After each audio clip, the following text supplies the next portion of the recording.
Hello, Soul Questers, and welcome to a brand new episode of A Soul's Quest. My name is Omar. I will be your host for today, and here with me I have my lovely partner, Jessie. How are you? I'm good. How are you? I am excited about today. Actually, today is going to be our very first interview with our special guest, which happens to be you. I'm special? Of course. Okay, I'll take it. Remember, we're all made of star stuff. That's so we're right. all a little so special. I am special. Yes. We're all special. Okay. Yeah, so one of the things that we're going to do today, and this is going to be like the template for our guests coming in, is really getting to know them and getting to know their lives, and we talked about the quest, and we talked about the beautiful things that happen, but also the not so pleasant things, but which both are important. And today we're going to do that with you. All right. How does that sound? I'm ready. You ready? I'm ready. Excellent. Well, let's do it. Let's get going.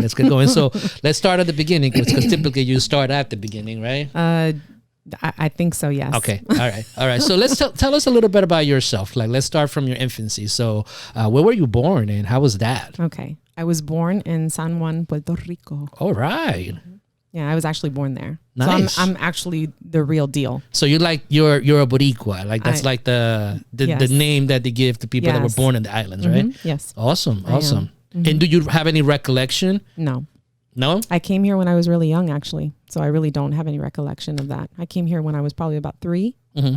I think about 3. Okay. Mm-hmm. And from Puerto Rico over to where did you transfer? We ended up moving to Jacksonville, North Carolina, because my dad was in the military. Okay. And so there's a military base in Jacksonville, North Carolina, and that is where we lived in a trailer park. We lived in a trailer there. And from what I understand, he worked at Camp Lejeune, right? That's where he was stationed? I think so, yes. Okay, excellent. Yep. And what's your recollection of that time frame when you were there? I was young, so it's hard to say that I don't really recollect a lot. I do know that my dad wasn't around. Okay. And I didn't see him frequently because he was in the military. He was stationed in Japan.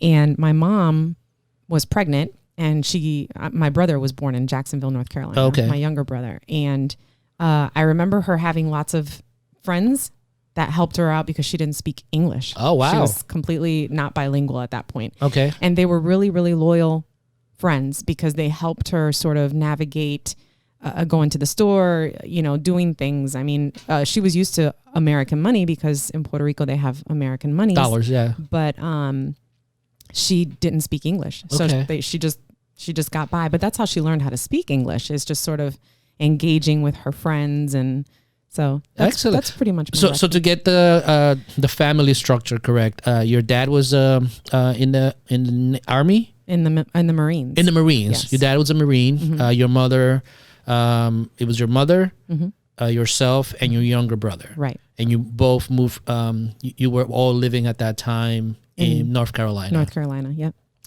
Of that time frame in your childhood, what is the one thing that you remember the most? I think the thing that I remember the most is that we spent a lot of time with my mother. Okay. Because we weren't in school or anything, and we did a lot of outdoor activities. My other memories are really just filled with the friends that she had and sort of those type of things. I really don't, there wasn't a lot of anything going on because I was young. And so I don't recollect a lot of what happened then. So when you start reflecting on your life, like what is the time period that you really remember as a child? Honestly, I think the best time for me that I recall the most is when I was in elementary school. Like I remember going into the first grade, and we lived at this point, then we went from Jacksonville, North Carolina to Rockford, Illinois. Okay. And I refer to that as like Chicago because nobody knows what Rockford, Illinois is. There's very, very few and far in between that I meet that are like, oh, I know Rockford. It's amazing, but it's kind of was categorized as this really bad place most recently. From what I understand, it's like a really high crime area. Correct. Okay. And but I have nothing but fond memories for the most part of that time in my life. And I remember getting there and going to Kishwaukee Elementary School. That's what it was called, because the road was on Kishwaukee Avenue, I think is what it was called. And it was a long road, and it sort of led into like this industrial area, and the elementary school was in the middle, and then it kind of got in the residential area. And I went there, and I remember going into the first grade and being scared to death, because all I had been surrounded with is like Spanish. So here I am in this classroom, and that's all I know. And I cried for my mother when she left me there. Oh, wow. Cried like a baby. And I remember that. And I remember the teacher just sort of, it's going to be okay. Oh, so that's great. That's great. So it was not a bad experience. And I was in that elementary school the entire time until I was in the 6th grade. Okay. And what stood out during that period of time? And I want to focus on both positive things and also traumas. So what stood out as the positive things within that time frame? So I think the positives for me is that, again, we spent a lot of time with my mom. She was like the very popular mom as we were growing up. She's the one that sort of hung out with all the neighborhood kids. She didn't have a problem with having friends come over and hang out on our porch, and used to let us like come inside during summer break, and we'd go inside, take showers, and then she would let us go back out in our pajamas, and we used to go to our friends' house. We were like at this period, and I'm sure a lot of people can relate, that are my age or of my generation, that we were allowed to just go and do things like sort of freely. We didn't have a lot of supervision. We really didn't. And that was sort of like the freeness of that time. Like the innocence of it. The innocence and the naive. Yes. Yeah. But the part about that was sort of more the I guess the trauma aspect of it is that as a result of that, I experienced some sexual abuse. Okay. And I think that would be that's something that I've had to sort of deal with throughout my life. You know what I mean? And so that freeness and that lack of supervision or and that naivety was just taken away at that point. It was, even though I feel like I was still naive and I sort of just was very like, oh, I didn't know that, kind of like very just going through life sort of, I guess. That innocence was taken away at that point. Now, a lot of the times situations like that happens to us, and we really don't have any control over it. And in particular in situations like that where there's a little supervision, or we live in an environment that is, okay, the kids are safe and things like that don't tend to happen, but they do. What is your relationship, or at that time, what was your relationship? I want to dive into your relationship with your parents, and then also get into the relationships and why that led to that particular situation. So tell me about your relationship. Let's start first with your mom. How was that relationship? So basically, my relationship with my mom is, again, my mom was like, we were very close to my mom. We had such a close relationship that my dad would get mad at her sometimes, often, frequently actually, because every night she would put us to bed, and we're like, 8, 9, 10 years old. Like, this, enough of this already. My dad's like, she's mine. She needs to come to bed with me. But she would come to our rooms and like read and sing with us and rub our backs to go to sleep and things like that. So she was very close to us emotionally. We got a lot of emotional, I guess, support and a lot of love from my mother. My dad, on the other hand, was very emotionally distant. Okay. Very distant from us. He was like a man's man. He just didn't think that was sort of necessary. It's almost like, in some ways, it almost seemed like he was like that balance. But it was an unnecessary balance, because I think personally for me, not having the love of my father in a more frequent, perhaps manner, affected me, because I was searching for that. I was looking for that. So when you talk about when you talked about the difference between your mom and your dad, right? She was very emotionally there. She loved you. She gave you that attention that you needed. Your dad didn't give that as much. What was some of the issues that you think happened between you and him, or in his mind, that kind of like didn't build that bond up to that point? I think what happened with my dad in his defense is that he became the man of the house in his own, as a young man. He was 16 when his father died. Okay. And I never met him. And, or my grandfather, I never met him. And my grandmother sort of depended on him because my dad's sister was, in fact, his brother and was transgendered as a woman. And so she sort of left the house because she wasn't accepted in the family. And so my father and my grandmother bonded. Okay. And I think that sort of, I'm assuming, I don't know, I'm assuming that affected him in a lot of ways. And he didn't have emotion to give. He didn't have love to give. And I don't know why he was hardened in that way. But he was. And it's been, my whole life that way. I'm sure that will come out later, but he was very disconnected from me and my brother. He didn't go to the park with us. He didn't, he would go out to eat with us. Got to eat, right? But he didn't do things that were bonding moments for me. Or that I felt were bonding moments. We've talked in the past about, you being excited about doing something great in school and then bringing it up. Can you give us a little anecdote as to some situations that happen like that? Yes, definitely. So I think I had mentioned to you in the past that I wasn't doing well in math, and math had always been like something difficult for me, as it is for a lot of people, I'm sure. And I worked really hard. I was in elementary school, so I worked really hard to get my grades up. And I remember my dad saying, you have to, I was like, I had a D and I needed to bring my grade up. And I worked really, really hard, did a lot of homework, studied, learned my times tables, like by heart, did everything, and I got a B on this test.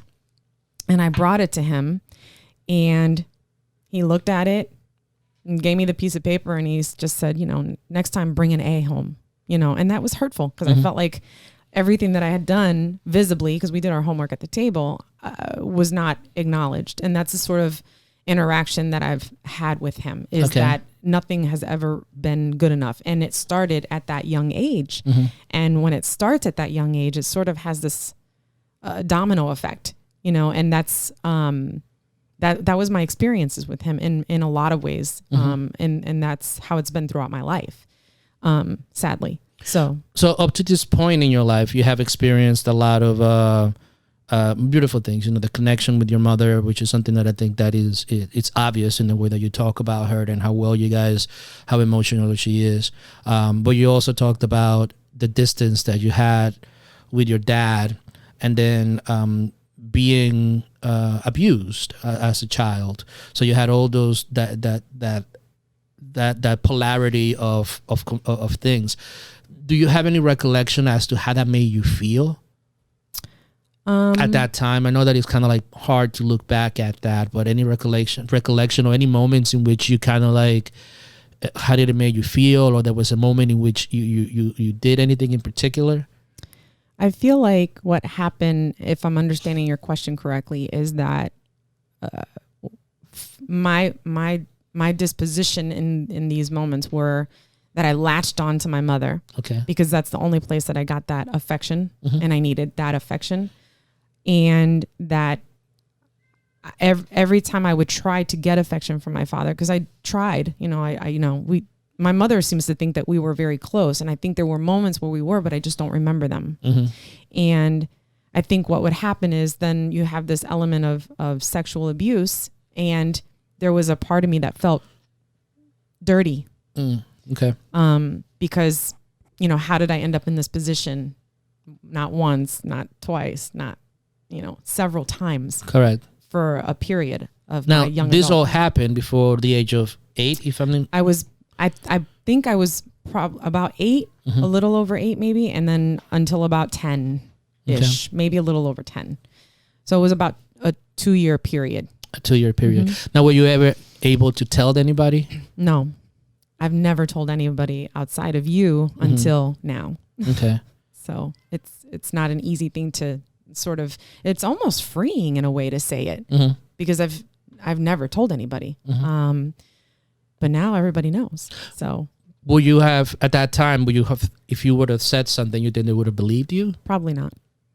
my one thing that my mom and dad have always done, and you know, when you're children, you lie. Mm-hmm. We lie. That's just what we do. We're humans. But they held that against us. Okay. And so I was labeled a liar, and so was my brother, and that's what we were. So I never thought that going to them about what was taking place at that time would have been something believable. And more than that, I didn't want to tell them because I felt ashamed, mm-hmm. because it had already happened several times. So if I was to go and tell them, I probably would have gotten my ass kicked by my mother, mm-hmm. or my dad. Who mm-hmm. knows? Or who knows what might have happened? But that's what I thought at the time. Correct. Yeah. Because, you know, Hispanic parents, they'll beat the shit out of you. They don't. That's what they do. You know, not all of them. Back then. You can't do that now. You're right. No, not now. But you know, that was normal back then, and so I expected that to happen because. How dare me not say anything about it? And now you're going to come and tell me. So now you got to get your ass kicked. You're going to get a whipping, you know? So I was sort of stuck between a rock and a hard place. And I was afraid, deathly afraid to tell them mm-hmm. because I felt ashamed. I felt like this isn't something that's supposed to be happening. It's not normal. And was there anybody in your life at that time that you felt comfortable enough to say something to? Mm-mm. I had a best friend. A young, you know, when I was growing up, but I didn't tell anybody. No, at all. Wow. And you carried that all throughout. Yep. What role did religion play in your life when you were growing up? Actually, we were very involved in church. Okay. My mom had us involved in summer camp activities. I was in charm school. I learned how to walk straight and with books on my head.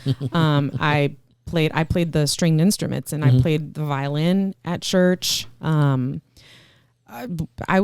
We volunteered. We did the food pantry. We gave out food. Like mm-hmm. my mom was a firm believer in we're going to volunteer. We're going to be a part of things. Like we were very much like public servants. We did this stuff, you know. My brother was in Boy Scouts at the church, mm-hmm. but it wasn't like, we weren't Catholic. We weren't this very like methodical, like traditional Catholic. Traditional. Yeah. Mm-hmm. And we went to a Lutheran church. Okay. And, I didn't really, I knew about God and I knew about this stuff, but I'd always questioned that. Okay. Because my mom would always say, you know, we say our prayer at night, and it was Our Father who art in heaven, you know, mm-hmm. and I always believed that he would lead me out of temptation and he would take care of me and do all these things, but I didn't see that in my young life. And that's a weird thing, but that didn't dawn on me until later. Mm-hmm. As I start to think about, you know, when you beat yourself up about things that happen to you, such as sexual abuse, I think some people can relate that you blame yourself for that happening, mm-hmm. and you should have known better, or you shouldn't, you know, that's just the normal reaction. Yeah. Well, what are the reactions? Yeah. And I think that then you start to feel ashamed, like, you know, God doesn't love me. And, Correct. You know, because that's what my mom, the church, the people in my life, the camp, you know, you have to do the right thing. You know, Jesus loves you and he'll forgive you. God will take care of you. Yes. But you felt otherwise because where right. was God? What this stuff happened to you? Yeah. And I was afraid to tell my mom and dad. Okay. I was afraid. I was deathly, and I was more afraid of my mother than I was of my father, because my mom, she was a beast when she was upset. I mean, she wasn't like violent, but she, you know, you're young, you're getting a spanking. It wasn't like, I mean, we got spanking with belts, and we got, you know, they went out and took a piece of the tree off. You know what I mean? So, well, this is back in the times when you could do that stuff. This is like late 70s, early 80s. I mean, I'm putting my age out there, but you know, that's how it was, and that was normalized. Mm-hmm. So. I want to segue into another topic, because there's so much in that stuff. But as we continue to interview and get to know your trajectory in life, I know more. We'll go back to that. But up to this point in your life, was there someone that you really looked up to, and someone that was somewhat of a model for you that you really admired and respected at that time, up to that point? I know now we're getting into like your early teenage years or early tween years. I would say that I did not have anybody like a role model. I didn't have that in my life. No. Did I have people that I had that I liked to be around because they gave me energy that felt good? Mm-hmm. I did have a woman. Her name was Helen. Okay. And her husband was Bill. They were part of the church. And Helen would always want me to come in and work for her. And perhaps it was a monetary thing, but she would like buy us lunch and take us out for dinner and just do things for us to sort of thank us for helping. And I felt a connection with her, but I never talked to her about anything private. Correct. It didn't happen, you know? So, but I did feel connected to her. Okay. I did, outside of my parents, you know, and then I had my friends, but that not really, I didn't really have anybody like that. What was your connection with your aunt? How was that? I mean, I know again, this is a controversial time, controversial process during that time, which is in the 70s, early 80s, a person that's transgender. How was your relationship with her, and how did the family react to her transition from male to female? Well, I wasn't around for the transition. Okay. So I've never met my aunt as a man. Oh, okay. I found out about that, and that might be for our next episode, but I found out about it later. Oh, okay. So my experiences with my aunt, now that is somebody I was very connected to, but at a distance, because she didn't live with us. She lived in Florida and we lived in Rockford, you know? So I admired her, and she sent us gifts, and I loved to be around her because she doted on me. She was very attached to me. She just thought I was beautiful, and she gave me affection outside of my parents. Okay. So that would say that I was very connected to her, and so I don't know what she went through. I found out what she went through later on in my teenagers. So as we look back at your now you're in the cusp of becoming an adolescent and a young adult, right? And you have quite a few beautiful things that happen in your life, and traumatic events as well. What is your outlook as you begin to enter your teenage years, your adolescence? What is your outlook at that moment when you think about it in retrospect? Honestly, first I want to say that even though I had this situation happen to me, I still had a good childhood. Okay. For all intents and purposes, I feel like I had a lot of good memories mixed with those memories, those bad memories. But going into my teenage years was easy because all of a sudden my mom and dad were like, we're moving to Florida. Okay. And so I was like, oh my God, a new opportunity. This is like a fresh start. You know, I get to leave this place. You all have to stay here, and I get to leave, and I get to go find myself a blonde hair, blue-eyed boyfriend, like surfer dude in Florida. So I didn't end up with a blonde hair, blue-eyed guy, but that's okay. Close enough. If you peel the bag, if you take the pigment out, you know. There you go.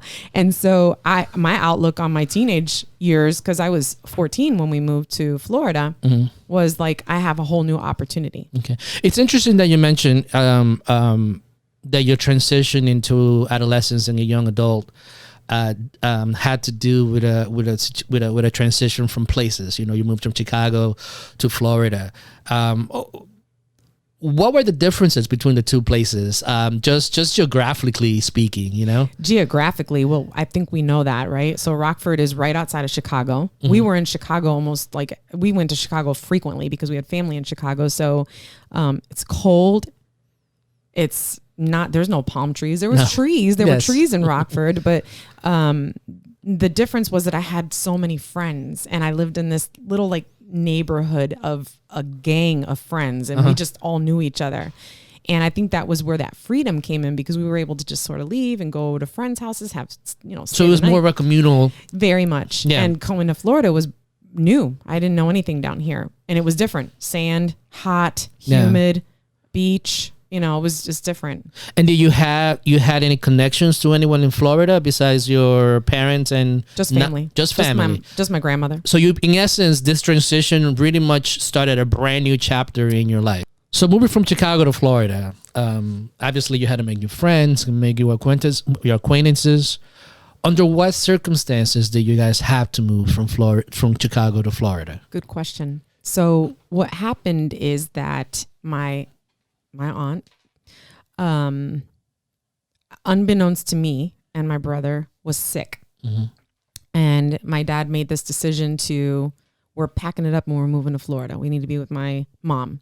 My dad's relationship with my mom is very close. Like, with your mom or with your grandmother? I mean, with my grandmother. Okay. Sorry. Yes, my grandmother. I called her mom for a long time. It was almost awkwardly close. I don't want to say anything weird because that I don't think that was going on. They were just very, very close, like very close. Well, like you mentioned before, he was young when his dad passed away, and he became the man of the house. So. He did, and she depended on him. So they have a very, very close relationship. And so my dad was like packing it up, moving. I was excited, of course, because I thought it's gonna be great. So she was sick. And, we drove down to Florida, and we get here, and the first thing that we did was pull up into this hospital that I believe still exists. And me and my brother were like, what are we doing here? What's going on? So we get out of our car, we meet my grandmother. I'm excited. I get to see my grandmother because I was very close to my grandmother. And they get serious. Me and my brother don't know anything, like normal. We're left kids, behind. Yeah. We're kids. They're talking all secretive and stuff. And we're not thinking anything of it. But we're at the hospital. What are we doing here? So we go up to this floor, and we're in this unit. I don't know that it's the ICU unit, but it was the ICU unit, and we have to totally put on personal what is it called? Personal protective gear or whatever. Personal protective gear. Yeah. Yeah. Literally, eyes, head, face, gloves. Oh, wow. Suit, feet, booties on the feet, everything. So this is like a shock to your system. I mean, you're thinking you're going to go to the beach and look for a blonde hair, blue-eyed boyfriend, sorry. And you're in the hospital wearing protective gear, right? Yeah. Wow. Yeah. And the thing about it that was most disturbing is that we didn't know what was happening. They weren't telling us anything. So we're just told to put this on. They sort of disappear and do their own thing. And again, we're no kids. Explanation. Oh, wow. And they left us in this room, and then we come back, and the nurse tells us to put on the rest of our stuff. And one at a time, I couldn't go in with my brother. I went in by myself. And I think it was with my dad that went in there, and my dad stood off to the side, and I just immediately was taken aback because there's my aunt laying in this bed. Oh, wow. And she's intubated and she looks like she's dead. She wasn't responsive. She was just laying there, and she was a little swollen. She was always thin and very, very attractive. You would never have known that she was a male. She was just a beautiful, well-kept woman. Okay. And she took a lot of pride in her appearance. And there she is laying in this bed. And the last time I talked to her, she didn't look like this. So it was a shock. Correct. Yeah. So I'm asking what happened and this and that. And my dad's like, she's sick, and so we still didn't get a lot of explanation. So I leave, and I'm devastated. Correct. Yeah. And no explanation whatsoever as to what's going on, what's happening. You just see her there, somebody that you admire, that you like, that you just look it up to. So, we left. Of course, I cried, and then we got sort of settled in, and then we're in this strange house. We don't have a home to live in. We ended up living with these family friends of my grandmother, and one of them was a gay man, and one of them was a man that had some sort of disability and was mentally disabled. He had a mental handicap, and it was just a very bad situation. So in essence, your dream adventure turned into somewhat of a nightmare. Of a nightmare. We didn't go to the beach. You didn't go to the beach. No, I didn't see any blonde hair, blue-eyed boys. So surfer it was sort dudes, of like surfer dudes. Yeah. Uh-huh. So it was sort of like this shock to my system because I'm like, we don't even have we don't have a home to live in. Yeah. What's happening, and we were, I guess they made us feel like everything's going to be okay, and it was like me and my brother were just like, what is going on? That was strange. That was a strange time for us. And it was very, there was a lot of tumultuous events that took place during that time, and much of it revolved around going to the hospital to see my aunt. Yeah. So we'd leave, I'd cry. And I think my mom got really sick and tired of hearing me cry because there was one day we left the hospital and I was uncontrollably it was just hysterical crying and in the back seat. And back then we didn't wear seatbelts and stuff like that. We were just sitting in the back seat, and we had a Ford Fairmont, which by the way ended up being my car when I was able to drive. And I don't even know if people know what a Ford Fairmont is. You're dating yourself, but don't worry about it. They'll Google it, or they'll do something with it. YouTube it or something like that. There you go. I don't know. And it was a nice car. And I was in the back seat and it was just crying hysterical. And my mom turned around in this car. This is how I know you weren't wearing no seatbelt back then, because she just turned around with like her Dominican, like super fast, like ninja hands and slapped the shit out of me and told me to stop crying. Uh-huh. And that's when I never cried in front of my parents for her. After that. Yeah. So during this time, I mean, you're seeing this and you're seeing this person literally dying in front of you with no explanation. With, you know, you left your friends, you're in a brand new space, and things are super uncertain. How did that all make you feel? It was unsettling. I didn't have any friends to talk to. I was alone. It was just me and my brother. Me and my brother at this time, we fought like cats and dogs. We were oil and water. We did not get along at all. I hated my brother. That was the feeling that I had for my brother back then. Mm-hmm. It was just, I don't know. And then no affection from my father. My mom gave us affection, but then I think my mom was stressed out by the situation too. Correct. We just didn't know it. And then I find out what my aunt is dying from. And what was that, if you don't mind me asking? She had AIDS. She had AIDS, and this is 1986. So this is. I've never really researched it, and I can't really tell you for sure when this started. But this is about when it was still sort of taboo. Yeah, and new at that time. Yeah, right. And they didn't have anything to sort of remedy this. Yeah, obviously, what happened. She wasn't completely transgendered. I found out the hard way because nobody ever told me. I was literally like clipping her fingernails, and she jerked her hand back. Which made me feel like she was alive. And I remember seeing like this blanket, and I thought it was her hand moving on the other side. And I'm thinking, she's coming back.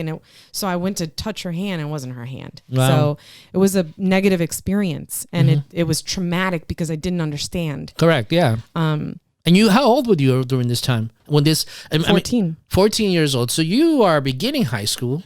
Starting high school, major transition of location, friends, and then this big traumatic event that has no explanation as to what's going on, and no one taking the time to take the time to explain to you what's going on, and then asking questions. Was not allowed. And so you were told, be quiet, don't worry about it. It's not that, don't, stop asking so many questions. And you were made to feel ashamed for being inquisitive and wanting to understand, well, what happened? Because I didn't even know. I was so confused during this time. So then at the same time, you starting high school. So how was that? Because I'm having a hard time kind of like processing all of this turmoil, right? And then starting high school, which is, it's a very important transitional period in our lives. How was that? So when we moved to Florida, it was the start of the summer. So I had a whole summer to experience this loss of because she died fairly quickly. She was going to be a vegetable so they decided to disconnect her from the machines, and she was too far gone. And so we had a funeral and everything and buried her before I even started high school. And then I started high school with no friends. And I started high school at a different high school that I ended up staying at, that ended up becoming my home high school, I guess, if you will, because we weren't settled. We didn't have a home to live in, like our own spot. So I was going to a high school, and I made friends fairly easy. I'm pretty outgoing person. I'm an introvert, but I can be social, and so it wasn't. I think I think when you're young, you're resilient, and you just push past things. At least that was my experience. That's my personal experience, and I feel like what I did was I was really good at just putting this to the side. I'm just not going to think about this right now. And that's sort of how I got through, is just not thinking about it. So I got involved in activities at high school that kept me very busy. Oh, okay. So you never really confronted the situations up to this point. No. Instead, what you did was you did other stuff. So tell me about the other stuff that you did in high school. I did cross country. All right. Okay. I played the stringed instruments. Okay. So I played violin, cello. I learned how to play those in middle school, actually. And I continued that here, but not for long. They didn't really have those programs in Florida. It was different. Mm-hmm. And went to my friends' houses and hung out and, did homework and things like that with my friends. How would you summarize your high school experiences? Number one, as a student, how would you categorize yourself as a student? I was a terrible student. You were a terrible student. Oh my gosh, yeah. I skipped school all the time. When I moved to the high school, that became my home high school. And that's John I. Leonard. John I. Leonard. Okay. Mm-hmm. Go Lancers. I had a good high school experience, but I didn't feel like I was smart. Mm-hmm. I was just getting by, and I skipped school all the time. Like, oh my God, until I finally got caught for writing notes. Back in those days, you would just write a note and bring it, and then you would get excused. Oh yeah. It's they not never like called that your house? No. Wow. Well, they did after I missed like 100 days. Oh, okay. Oh, you were truant. I was a truant. Oh, wow. I don't know how I made it through. I was failing in high school, and that was a product of what I was going through. I was just trying to get lost in stuff, and I was so lost that sometimes I just feel like I don't even know. Some days just went by like a blur.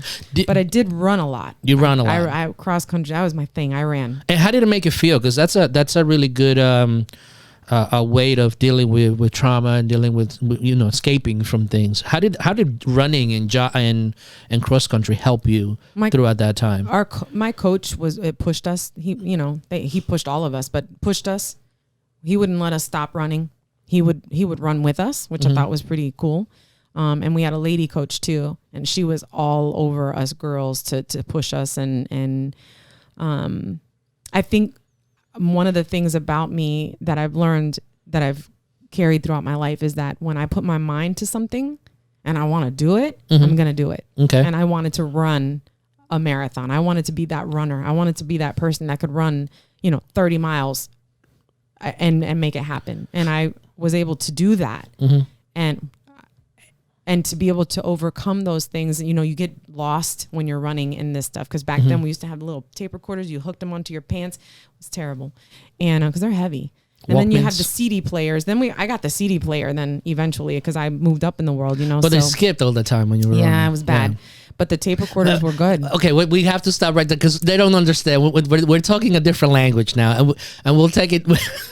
We'll get into the technology stuff because people, we're targeting millennials and Gen Zs, and they're like, "What is a what?" A Walkman. If you don't know about a Walkman, yes, explain that, please. A Walkman is this square like device that has these buttons on it that you actually have to push play, like hard, like push down play, and it's a tape. It's a tape. It's a tape. Yes. So if you want to be pissed at somebody and they recorded a bunch of songs and they love that tape and they're married to that tape, you take that tape out and you just pull it all the ribbon out of it. Oh, wow. Yes.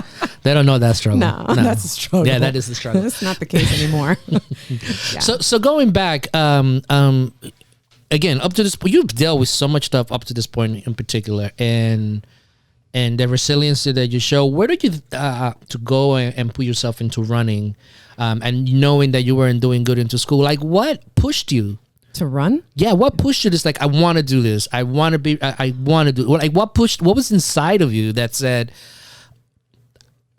I want to do this? It was the only thing at that time that I felt like I was good at. Wow. Because I was terrible in school. I hated English. Math was the worst for me. I hated math. It was terrible. I wasn't interested in school. I wasn't interested in it like that. Ironically enough, I just wasn't into it. What were you interested in during that time? Running. And besides running? Hanging out with my friends. Okay. That was it. Did you engage in any devious behavior during those times?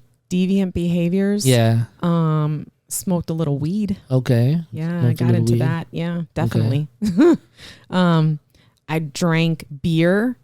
But back in that that's like nothing nowadays, but back then it was like, we used to skip school and we would go to our friend's house who had his own, for some reason, his parents let him live in like this mother-in-law house behind his, and we used to go there, and he would have lots of friends over, and we would smoke weed and watch movies, and some of them were doing homework and stuff, and we would go outside and hang out. We just had to find somewhere to go because you would get picked up by the cops. Of course, of course, of course. And they'll bring you back to the school and call your parents. And I wasn't trying to have that negativity in my life at that time. Yeah. So I would go and hang out, and I would just stay. And then when the time came, I was like, oh, time to go.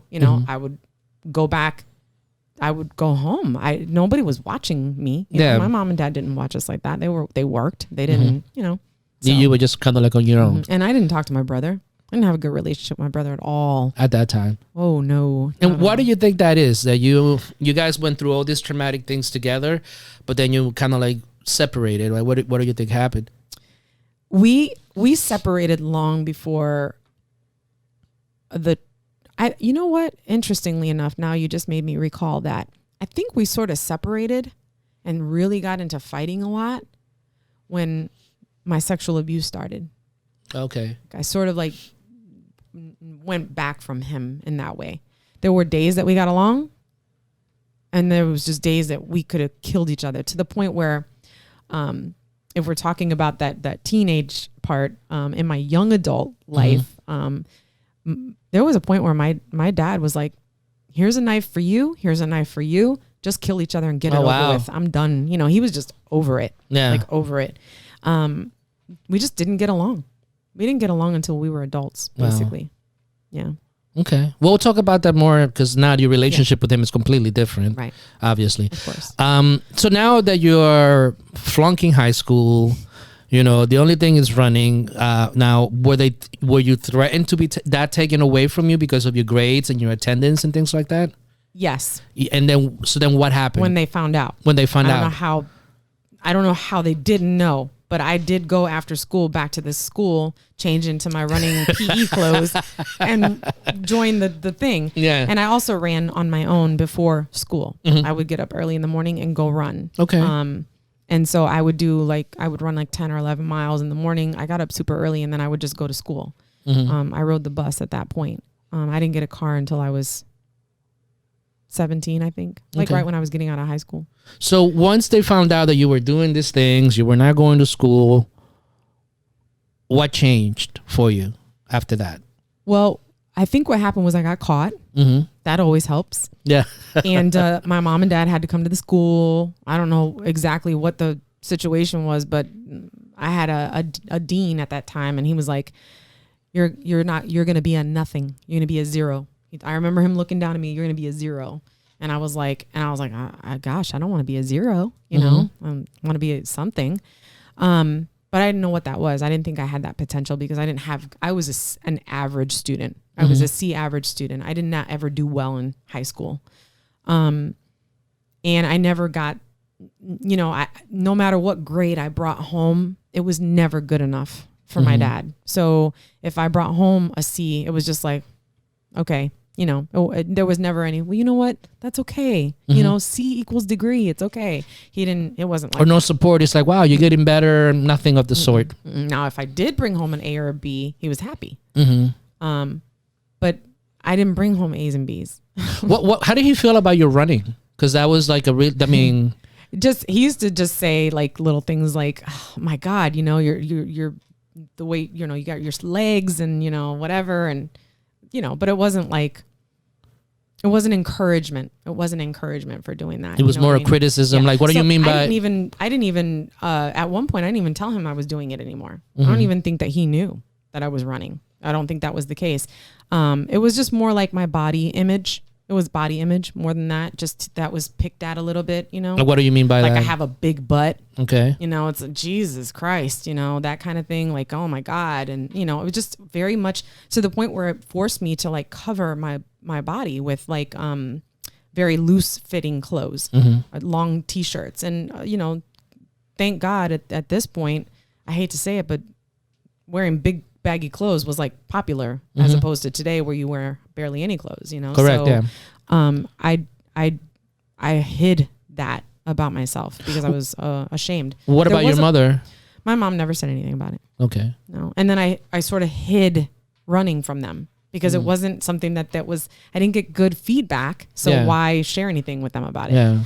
So when I ran any like races or did anything or successfully accomplished, if I was trying to beat 11 miles and I ran 13, I didn't come home. It was just a self celebration, I guess, if you will. So did you ever finish high school? I did. I graduated. And what did you graduate with? What led you to complete high school after that conversation with the dean? You kind of like woke up I did. I woke up and I said, I need to have a high school diploma. Okay. For me, that was important. It's not necessarily important for everybody, but it was important to me to have a high school diploma. Okay. It was made very clear to me that you're not going to get anywhere with a GED. It's going to be hard for you to do this and that. You're not going to be looked at the same. And so I put a lot of focus and a lot of energy in my junior and very much in my senior year to get better grades. I was a C average student, but I worked so hard that I was able to actually do that work program that they had at school where I was actually able to leave, which is awesome because I didn't have to skip to leave, but I skipped and I wasn't skipping. I was going to a job and making money. Correct. Yeah. So I worked at this place called Builder Square and that was my, like, sort of my, that wasn't my first job because my first job was at Burger King. Okay. So I've been working because my mom always told me and my dad the same, you need to, if you want clothes, you're old enough to work, you need to buy your clothes. Okay. So you need to go get a job. So at 14, I was working and buying my own clothes and things like that. Or at least helping to purchase those items that I needed. Yeah. And so I did the work program, which was awesome. And I think that motivated me. I felt this sense of freedom. And then I did have a boyfriend at that time. And we, regular, type relationship, whatever. And just worked. And I just felt motivated by that. And I did graduate. I graduated and how do you feel after going through all that stuff, becoming now a young adult, graduating, working? How did that make you feel now that you have achieved, a major society objective? How did that make you feel? It felt good to be done with high school because I hated being in classes and doing schoolwork and homework. I hated it. I despised it. But I did not know what I was going to do with my life. I had no direction. My mom and dad were like, you're 18, time to go. And at that time, I was such a delinquent with my parents. When I was 17, I was sneaking out of my house. We had jalousie windows, and I would very carefully take the jalousie windows out one by one, very carefully. I was good at that. And leave the house wide open, go out all night and come back before dawn and very carefully put those jalousie windows without breaking them and go to sleep for an hour or two and then go to work or do whatever. And then I ended up working like different jobs. I ended up working at the Breakers Hotel. Oh, wow. Okay. And the Breakers, I made a lot of money, a shit ton of money there. I made good money, but I spent it on my friends. I had I didn't have any guidance about finances. I didn't have any guidance about saving money. I didn't have any direction about that.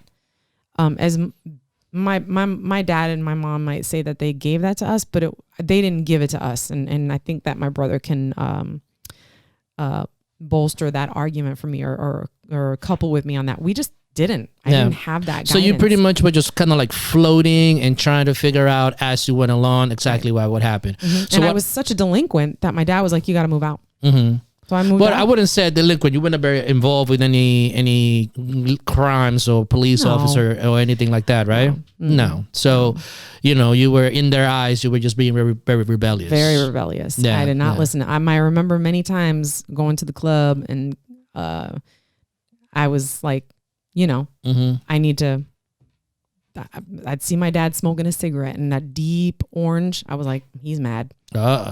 Okay. Well, on that note, unfortunately, we ran out of time, and I really want to get into the second part of your quest, so that our audience could really get to know the transition of all the things that you have that you have gone through already. So, join us next time for part 2 of Jessie's interview. And if you haven't done so already, please follow us on our social media outlets and visit us at www.asosquest.com. See you next time. Bye.